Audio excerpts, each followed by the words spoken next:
ইরানের বদলে কি বিশ্বকাপে ইতালিকে দেখা যাবে, এমন প্রশ্ন এখন ঘুরপাক খাচ্ছে ফুটবল অঙ্গনে। ফাইন্যান্সিয়াল টাইমসের এক নতুন প্রতিবেদনে বলা হয়েছে, পর্দার আড়ালে ইরানের বদলে ইতালিকে বিশ্বকাপে নেওয়ার একটা প্রচেষ্টা চালানো হচ্ছে। যুক্তরাষ্ট্রের বিশেষ দূত পাওলো জাম্পোল্লি ফিফা এবং যুক্তরাষ্ট্রের প্রেসিডেন্ট ডোনাল্ড ট্রাম্পকে প্রস্তাব দিয়েছেন, যোগ্যতা অর্জন করতে না পারলেও ইরানের জায়গায় ইতালিকে নেওয়া উচিত। Gold's Gym across 30 plus countries.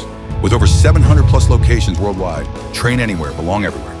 জাম্পোল্লির যুক্তি, 4 বারে বিশ্ব চ্যাম্পিয়ন ইতালির মতো দলের বিশ্বকাপে থাকা উচিত, বিশেষ করে প্লে অফে বাদ পড়ার পর।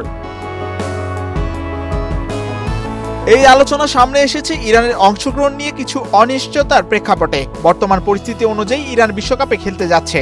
ইরান নিজেরাও অংশগ্রহণের ব্যাপারে আত্মবিশ্বাসী এবং ফিফাও জানিয়েছে মাঠে যোগ্যতা অর্জন করা দল হিসেবে তাদের অংশগ্রহণ করা উচিত। ফিফা সভাপতি জিয়ান্নি ইনফান্তিনো এ বিষয়ে বলেছেন, মাঠে যোগ্যতা অর্জন করার পর দলটির অবশ্যই বিশ্বকাপে আসা উচিত।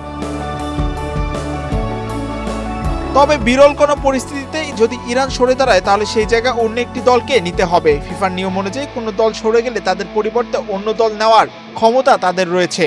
যুক্তরাষ্ট্রের দূত পাওলো জাম্পোল্লির মতে, ইতালিকে নেওয়ার পক্ষে যুক্তি হলো তাদের ইতিহাস, 4টি বিশ্বকাপ শিরোপা, বিশ্বজুড়ে জনপ্রিয়তা এবং বর্তমানে বিশ্বকাপে না থাকা দলগুলোর মধ্যে সর্বোচ্চ র্যাঙ্কিং।